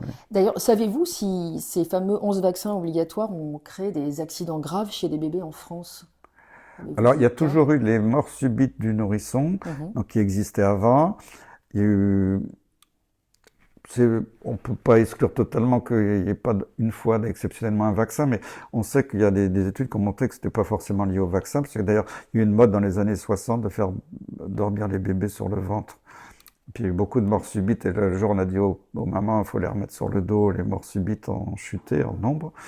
Il y a eu des études aussi qui ont montré que la mort subite était liée quelquefois à des coqueluches qui passaient inaperçues. Parce qu'à une époque, comme le vaccin coqueluche n'était pas très répandu, quand j'étais interne ou jeune assistant, j'ai connu des salles entières de coqueluches dans le vieil hôpital Claude Bernard, Porte d'Aubervilliers, où les nourrissons étaient en détresse respiratoire. Parce que maintenant, coqueluche, les gens disent, oh, c'est rien, pourquoi on nous vaccine, ça sert à rien. Ben si, il y avait des morts d'enfants de coqueluche encore dans les années, début des années 80. Moi, je les ai vus, les gamins, je m'en occupais dans la salle. Hein. Euh, donc, euh, attendez, j'ai perdu le fil de la question, c'était le... Les bébés et les accidents Ah oui, graves. c'est ça, alors, les morts Oui. subites, ça a toujours existé. Probablement que c'est des coïncidences, c'est dû à l'immaturité du système nerveux. Et comme elles surviennent à l'âge où on fait les premiers vaccins, forcément, quasiment toutes les morts subites ont eu un vaccin un peu de temps avant. Alors c'est vrai que si vous faites vacciner votre nourrisson, puis que le lendemain il fait une mort subite, vous ne pourrez pas enlever la tête d'une maman que c'est pas lié au vaccin. Mais pour moi, je connaissais un médecin. C'est un exemple qui m'avait frappé. Il devait se faire vacciner contre la grippe parce qu'il était dans une entreprise. On lui a dit, bon, il avait pris un rendez-vous à l'infirmerie le lendemain. Et puis le lendemain, il avait beaucoup de travail, il a oublié, il n'avait pas le temps, il n'est pas allé à son vaccin. Grippe, bon, un vaccin banal. 15 jours après, il démarre un syndrome de Guillain-Barré, avec paralysie et tout ça. Bon, il m'avait dit, si jamais j'avais eu le vaccin, personne n'aurait pu m'enlever de la tête que c'était pas lié au vaccin. Guillain-Barré, on sait que la première cause, c'est pas du tout les vaccins, ça peut être la grippe naturelle, ça peut être des bactéries intestinales du groupe Campylobacter. C'est une maladie, en fait, un peu auto-immune où le système nerveux est agressé par la propre immunité de l'individu. Ça peut être déclenché par des facteurs infectieux. Il y a des cas tout à fait probables et prouvés où c'est lié à des vaccins, on sait. Bon, c'est une maladie, heureusement, dont on récupère la plupart du temps, mais ça peut être très grave, il y a quelques formes mortelles. Donc ça, le Guillain-Barré, c'est connu. Mais vous voyez, il y a des gens qui auraient pu avoir l'injection ce jour-là, ils ne l'ont pas faite, ils ont fait l'effet secondaire. Donc c'est pour ça que c'est très difficile. Et c'est pas... En science, c'est un domaine qui est très difficile à évaluer. C'est la faute à personne, hein, c'est comme ça. Alors c'est normal que dans le doute, quelquefois, les juges indemnise les victimes, parce que comme on ne pourra jamais le prouver. Mais c'est pas parce qu'un juge a indemnisé une victime ou soi-disant victime d'un vaccin que c'est la preuve scientifique que le vaccin est en cause. C'est juste que la justice, et ça je trouve c'est le côté positif de la justice, dans le doute, va toujours faire bénéficier la victime ou éventuellement... Non, parce que quelquefois ça a été dit, ouais, ça y est, GSK ou Sanofi a été condamné pour tel vaccin à payer une indemnité. Et les gens pensent que c'est une reconnaissance scientifique de la responsabilité, pas du tout. Mais ça, je critique pas la justice sur cet aspect-là, ça me paraît humain, quoi. S'il y a un gros doute qu'on ne saura jamais, bon, ben, dans le doute, on indemnise. Une maman récemment me demandait comment justifier justement l'obligation de vaccination contre la rougeole, puisqu'il n'y a que 2 morts par an. Ça... Ben, alors, la rougeole, c'est vrai, bon, par exemple, c'est un exemple dans ma famille, mais il se trouve que le frère, moi, je suis un fils de vieux, donc mon père était âgé, mais son petit frère qu'il adorait, était mort de la rougeole petit. Ma grand-mère, quand ma mère était enceinte de moi, ma grand-mère est morte de la diphtérie. Ma mère a perdu une de ses petites sœurs de la coqueluche. Moi, quand j'étais à l'école primaire dans les années 60 à Paris, un de mes copains de classe qui n'était pas vacciné a fait la polio et s'est retrouvé en poumon d'acier. Donc, rien que dans ma famille autour de moi, il y avait des maladies comme ça très graves, mortelles. Donc, ça a toujours existé, ces maladies, et c'est les vaccins qui ont vraiment fait disparaître. Et là, la question précise, c'était... Parce que cette maman se demandait pourquoi obligé à vacciner contre la rougeole. Ah oui, c'est pour la rougeole. Mais le nombre de morts de rougeole, ouais, parce que je parlais des autres maladies, j'ai perdu le fil de la rougeole. C'est vrai qu'en France, on meurt très peu de la rougeole. Mais dans les communautés qui ne vaccinent pas du tout, de temps en temps, il y a un mort ou deux. Bon, c'est rare, mais ça peut arriver. Il y a quelques formes sévères. Alors qu'en Afrique, où il y a de la dénutrition, surtout une carence en vitamine A, ça a été bien montré. Par les habitudes alimentaires. Par exemple, dans certains pays, notamment des pays africains, la mortalité par rougeole est beaucoup plus élevée. Donc le vaccin pourrait plus se justifier, mais c'est vrai que si on avait une alimentation correcte, une supplémentation en vitamine A, on pourrait avoir une chute de la mortalité par rougeole. Alors, la rougeole, c'est vrai qu'il n'y a pas beaucoup de morts. Alors, surtout, on a oublié ça aussi, parce que quand je suis arrivé à Garches, fin 94, il y avait encore des victimes de la rougeole, maladie naturelle. Ce qu'on oublie, c'est que c'était rare, mais c'était quand même plus fréquent que les effets secondaires, soi-disant, du vaccin.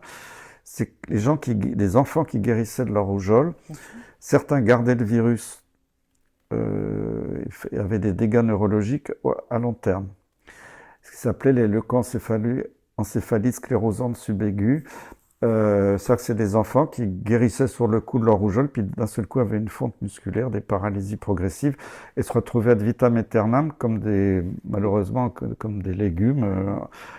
Alors, c'était pas des vraies réanimations, ils appelaient ça réanimation à Garches à l'époque, mais il y avait des salles entières des gamins qui avaient un respirateur au long cours, qui avaient un contact un peu avec leurs parents qui venaient leur rendre visite et qui étaient complètement paralysés au fond du lit. Et ça, c'était des séquelles neurologiques graves de la rougeole, et ça a totalement disparu avec le vaccin. C'est pour ça qu'il ne faut pas oublier ce que les maladies réelles donnaient, parce que comme on ne les voit plus, les gens ne voient plus que le vaccin et quelquefois les rares effets secondaires du vaccin. Mais si on supprime par exemple le vaccin rougeole, on verra réapparaître les leucoencéphalites de la vraie rougeole. Ça, c'est évident, c'est mathématique. Et il y aura peut-être... Et là, il y a des parents qui vont pleurer, mais pourquoi on n'a pas vacciné mon enfant?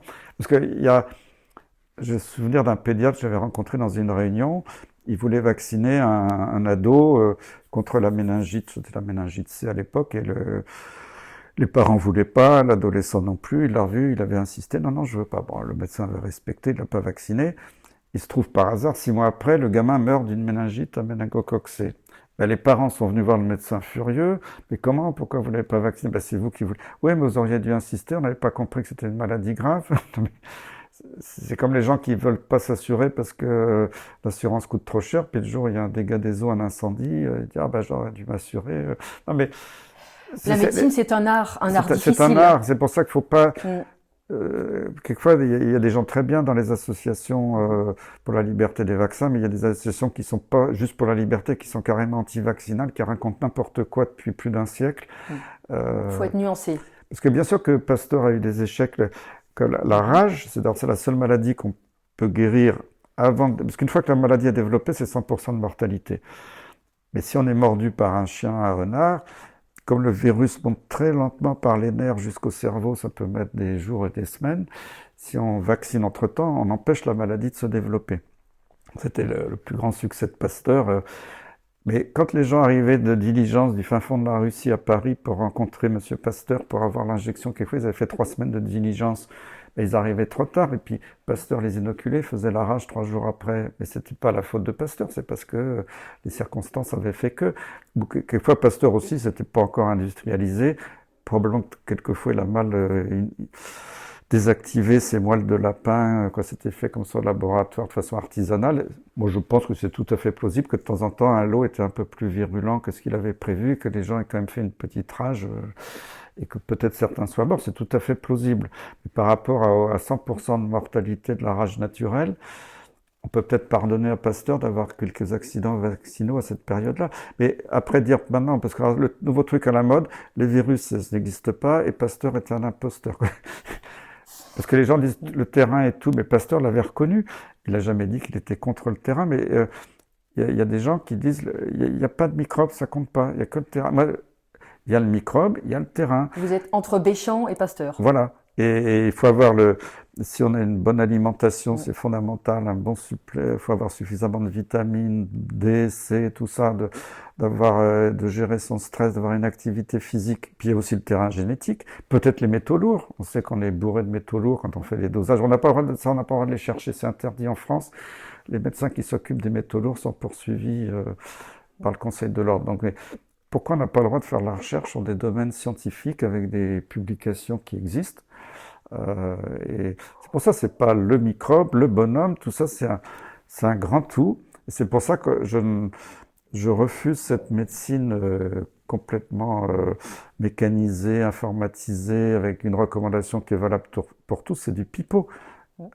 C'est un art humaniste. Le médecin doit tenir compte du terrain familial, personnel, des antécédents. On ne fait pas le même traitement pour tout le monde. Même si une étude randomisée dans la polyarthrite rhumatoïde qui va dire voilà le traitement miracle contre placebo ou contre un autre traitement, vous faites ce traitement à toute votre population, vos patients polyarthrite rhumatoïde, il y en a 20% qui vont vous sauter au cou, c'est génial, ça marche super bien.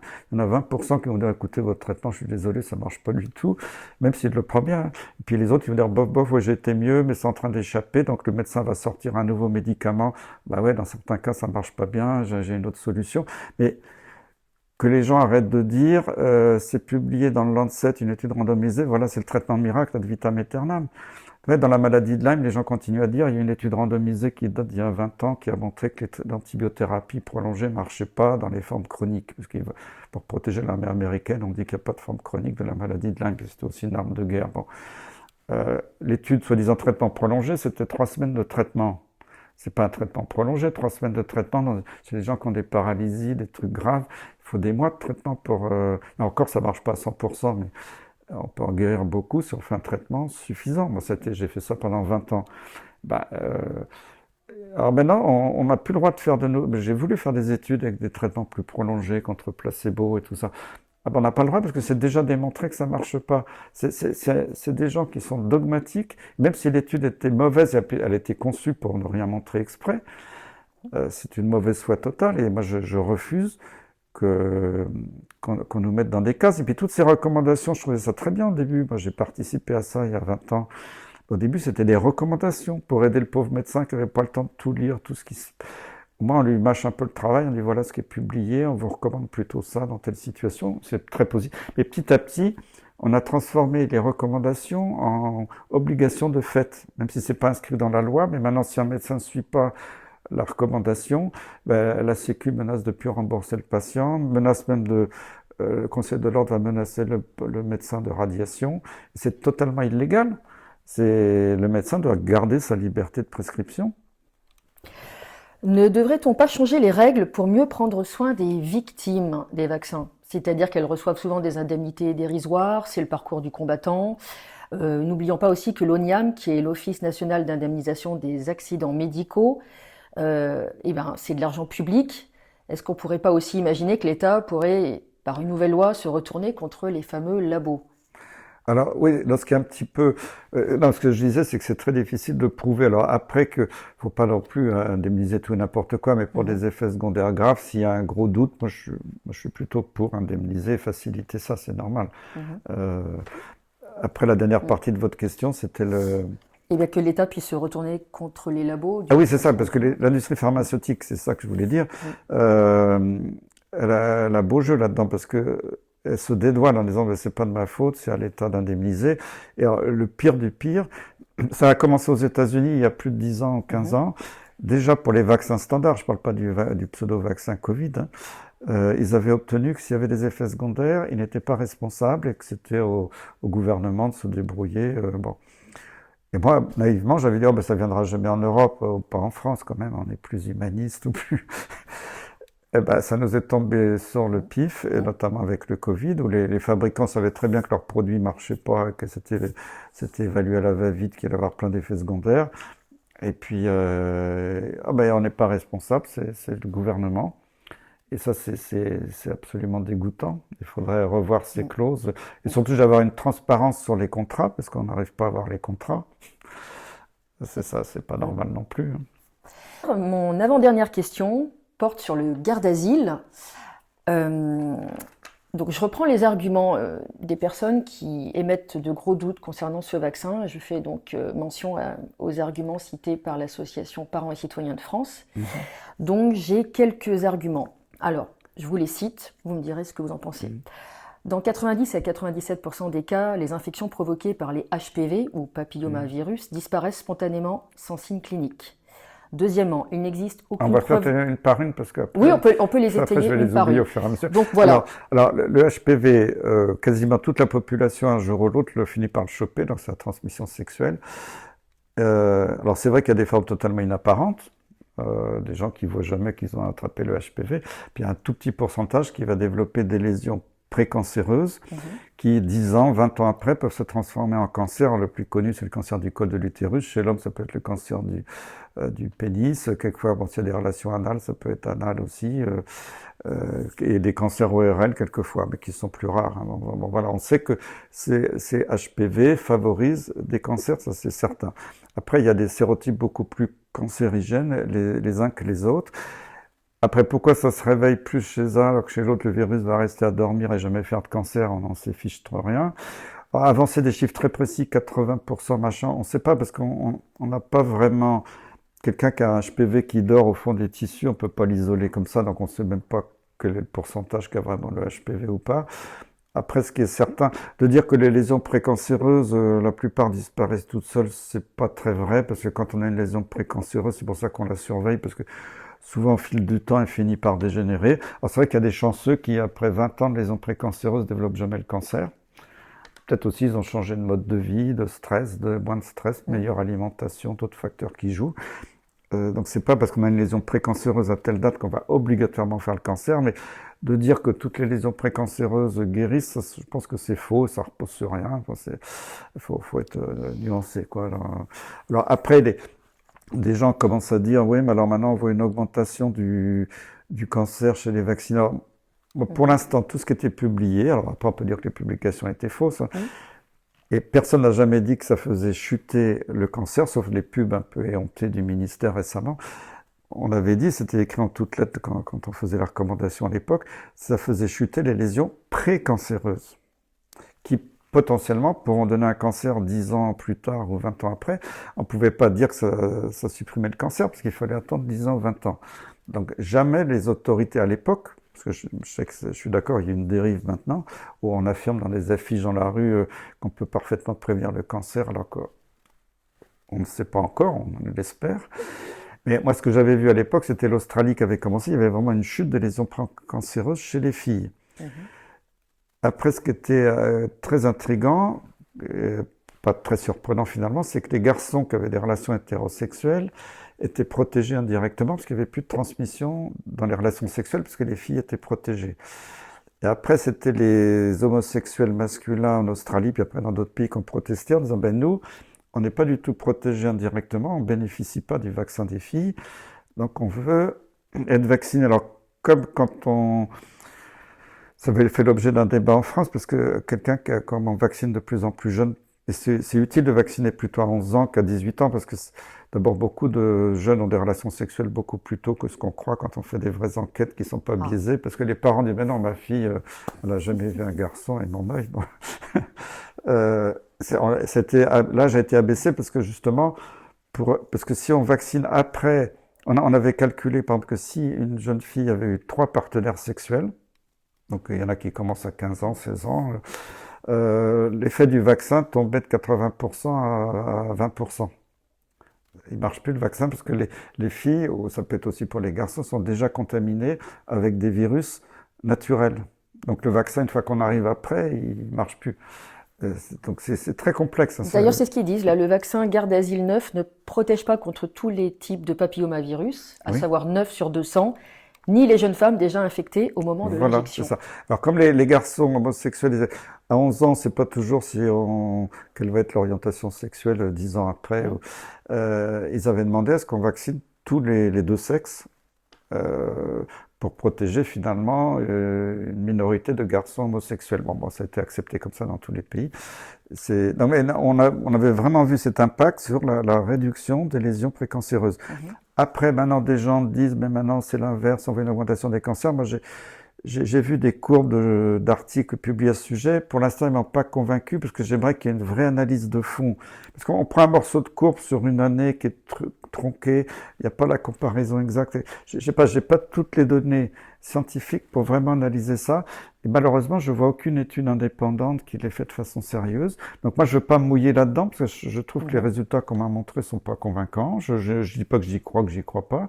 Il faut être prudent. Mais là encore, c'est la responsabilité des autorités de mettre ça en évidence. Mais il y a un tel, je dirais maintenant, un tel lien étroit entre les autorités et les labos pharmaceutiques que j'ai pas confiance. Quand on voit Macron faire le VRP du vaccin dans les écoles, c'est pas son boulot, quoi. Et j'ai pas confiance. Du coup, le ministère de la Santé va pas demander une étude indépendante pour voir si c'est vrai ou pas. Donc voilà, Et puis alors surtout, moi je sais pas si c'est toujours le cas parce que j'ai pas regardé récemment sur les notices. Moi, quand on a fait la recommandation sur le Gardasil, c'était écrit en toutes lettres. Attention, le vaccin ne protège pas contre tous les types qui peuvent donner le cancer. C'était 80% à l'époque. Et ne dispense pas du dépistage du cancer du col. Or, il y avait des frottis. Il y avait des femmes qui en faisaient 4 fois trop, un peu angoissées, et il y avait beaucoup de femmes dans la population, surtout dans les populations défavorisées, qui faisaient jamais de frottis. Alors, le gros scandale aussi dans l'histoire, c'est qu'avant les frottis, la plupart c'était des vrais frottis, c'est-à-dire qu'on frotte avec un petit écouvillon, on met sur une lame de microscope, on colore et on regarde, et c'est un être humain, un médecin cytologiste, anatomopathologiste, qui regarde au laboratoire s'il voit des cellules en train de dégénérer avec un aspect précancéreux. Comme ça, si ça devient vraiment précancéreux, on peut faire du laser dans les formes les plus bénignes, voire enlever un tout petit morceau de colle qu'on appelle la conisation, qui est très efficace. Donc, il y a des complications, parce que quand on enlève un morceau de colle de l'utérus, ça peut donner des fausses couches, parce que le col est moins hermétique s'il y a un enfant. Enfin bon, c'était des méthodes qui marchent, qui étaient éprouvées. Maintenant, comme d'abord les anatomopathologistes sont en voie de disparition, encore une spécialité sinistrée, et les labos fabricants font la promotion de tests PCR pour chercher le virus au lieu de chercher la lésion précancéreuse. Mais ça, c'est une arnaque totale, parce qu'on s'en fout. que de trouver de l'HPV dans un col. C'est pas pour ça qu'il y a une lésion précancéreuse. Il y a des gens avec des cols, je dirais, nickel, tout rose, sans aucune lésion, qui vont avoir un test PCR HPV positif. Alors, on va paniquer cette femme en disant, oh là là, vous avez l'HPV. Ben oui, 95% des femmes ont de l'HPV, on s'en fout. Et puis, on va passer à côté d'une lésion précancéreuse parce qu'on ne regarde plus les cellules. Alors, c'est l'arnaque totale parce que, alors, heureusement, il y a encore des labos qui font ça à l'ancienne. Le vrai test dit de Papa Nicolaou, qui était le nom un peu technique du test Frotty. Mais le test PCR, maintenant, en routine, dans 3 quarts des cas, c'est le seul qui est fait. Et ça n'a strictement aucun intérêt, sauf de donner beaucoup d'argent aux laboratoires fabricants de tests. Hein. Ça me fait penser au... Quand même, Macron, il a dépensé, je crois, 8,8 milliards pour les tests PCR Covid qui servaient à rien, sauf à créer une fausse épidémie. Donc, là encore, je trouve que c'est malsain. Il faudrait tout voir ça à plat avec des gens totalement indépendants de l'industrie pharmaceutique, des vrais méthodologistes qui ne soient pas sous influence.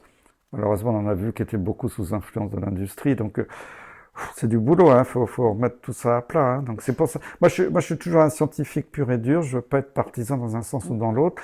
Il y a des défauts d'un côté et de l'autre. Mais j'aime pas les gens qui font des affirmations à l'emporte-pièce sans savoir de quoi ils parlent. Donc pour conclure, vous appelez à la prudence. Effectivement, cela rejoint le fait aussi que des milliers de jeunes femmes accusent ce fameux garde d'asile d'effets indésirables graves comme des paralysies, des ménopauses précoces, des scléroses en plaques, etc. Et les procès se multiplient aux États-Unis. Donc oui, seule une Alors étude... c'est vrai, alors c'est pareil, il faudrait voir si vraiment tous ces effets secondaires ont augmenté de façon significative par rapport à la période pré-garde d'asile. Parce que si c'est comme la sclérose en plaques et l'hépatite B, il n'y avait pas eu d'augmentation. Mais toutes les personnes inoculées qui avaient une sclérose en plaques disaient que c'est à cause du vaccin. Alors, il y avait une petite augmentation à l'époque parce que comme c'était la première fois qu'il y avait, avant, il n'y avait pas de traitement de la sclérose en plaques, sauf un peu la cortisone dans des formes sévères. C'était l'époque où il y avait des nouveaux médicaments, bon, qui n'ont pas marché terrible, mais qui étaient remboursés. Et la Sécu exigeait d'avoir une preuve que c'était bien la sclérose en plaques pour rembourser. Donc, d'un seul coup, les médecins ont fait plein d'IRM cérébral, puis c'était l'arrivée de l'IRM qui se démocratisait. Donc avec une IRM, on pouvait faire des diagnostics beaucoup plus précoces que le diagnostic clinique qui demandait des années quelquefois. C'est pour ça qu'il y avait un petit rebond dans le taux des diagnostics, mais ce n'était pas une augmentation de la maladie elle-même. Hein.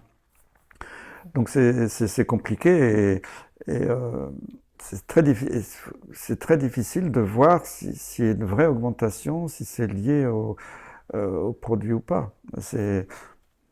Très bien.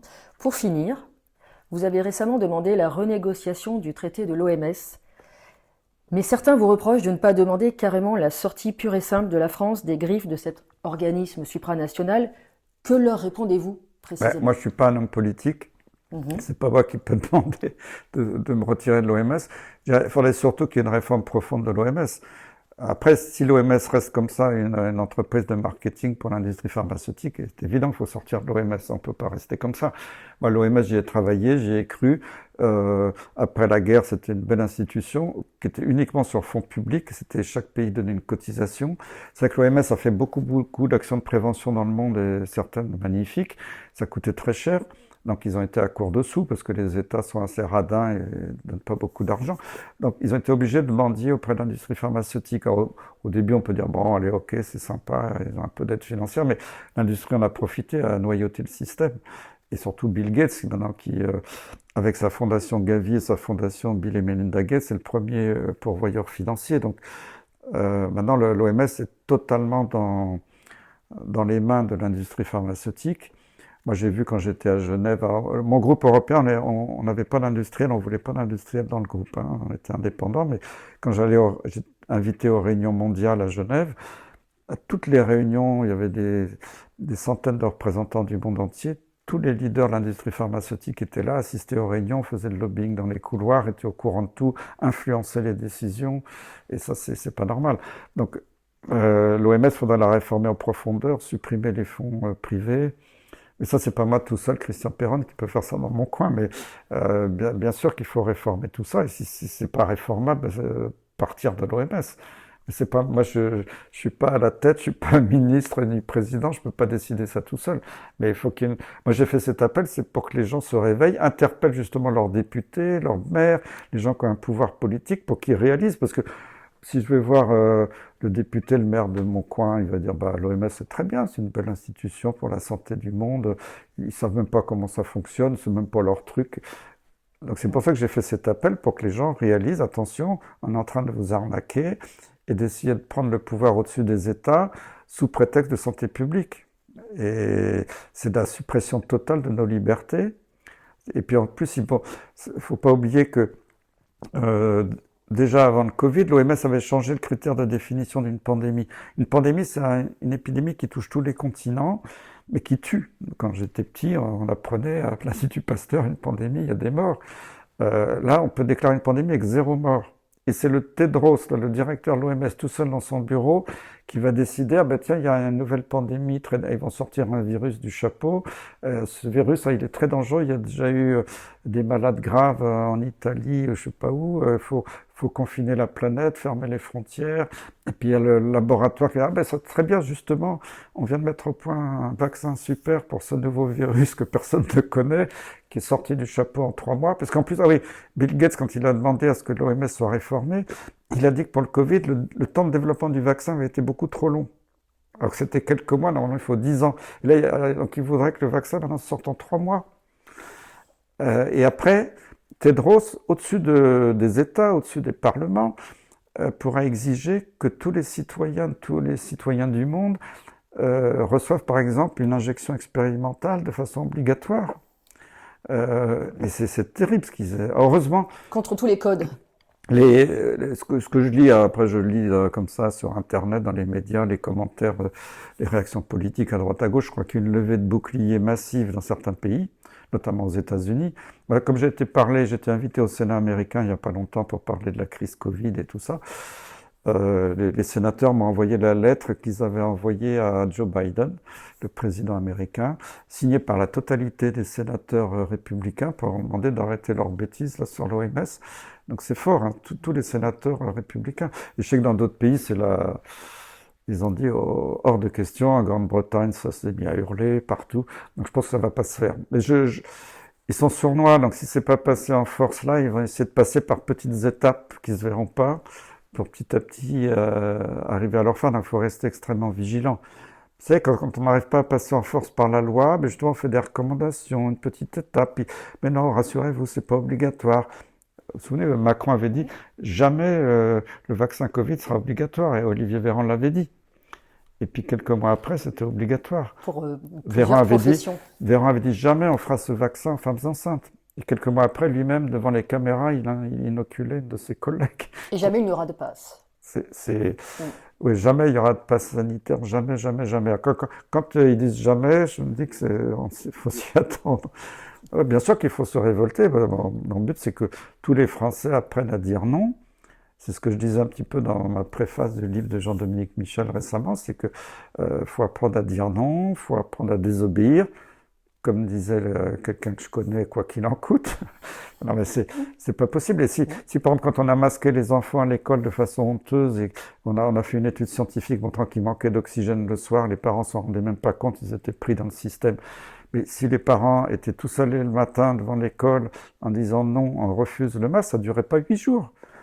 Mais il y a toujours des parents, mais non, mais si les autorités le disent, c'est pour notre bien. Non, les autorités ne font plus votre bien. C'était peut-être le cas autrefois. Maintenant, les autorités ne font que le bien du portefeuille de grosses entreprises et les décisions ne sont plus prises par des experts indépendants, parce qu'on a marginalisé des comités d'experts en France, parce que maintenant, il y a des représentants de McKinsey, des cabinets de conseil qui sont dans nos ministères et qui, sous couvert c'est pas des vrais fonctionnaires, mais ils ont comme un papier en tête, une adresse courriel du ministère, et ils produisent des rapports et comme par hasard, c'est les mêmes rapports qui sont sur le bureau du ministre en Autriche, en France, en Australie, au Canada, et ils prennent les mêmes décisions. Ils vont du public vers le privé, du privé vers le public, il y a du pantouflage, du rétro-pantouflage. C'est ça, oui. Et puis l'alternance droite-gauche, c'est de la foutaise, parce que moi, pendant 15 ans, j'ai conseillé des ministres et fréquenté des cabinets. Alors quand c'était la droite, j'ai connu des conseillers. Quand les socialistes arrivaient, ben, les conseillers partaient, pas tous, il y en avait qui arrivaient à s'accrocher. Puis après, je les voyais beaucoup revenir par la fenêtre quelques temps plus tard, parce qu'en fait, tout ça, c'est un petit club, ils se connaissent, ils font exactement la même politique. Et moi, ça m'avait choqué quand je voyais les ordonnances Juppé qui commençaient à casser la médecine. C'était Juppé, c'était le RPR. Puis après, quand les socialistes sont arrivés, je dis peut-être qu'ils sont un peu plus humains vis-à-vis de la médecine, proches du peuple. Puis que dalle, en fait, ils ont continué la politique de destruction. Quand Chirac est revenu, c'était pareil, quoi. Droite, gauche, Sarkozy, Hollande, tout ça, c'était exactement la même politique. Donc c'est pas eux qui dirigent, ils sont des marionnettes. Et il y a quelques milliardaires au-dessus qui tirent les ficelles. Un grand merci, professeur Perronne. Merci beaucoup, c'était un plaisir de parler avec vous.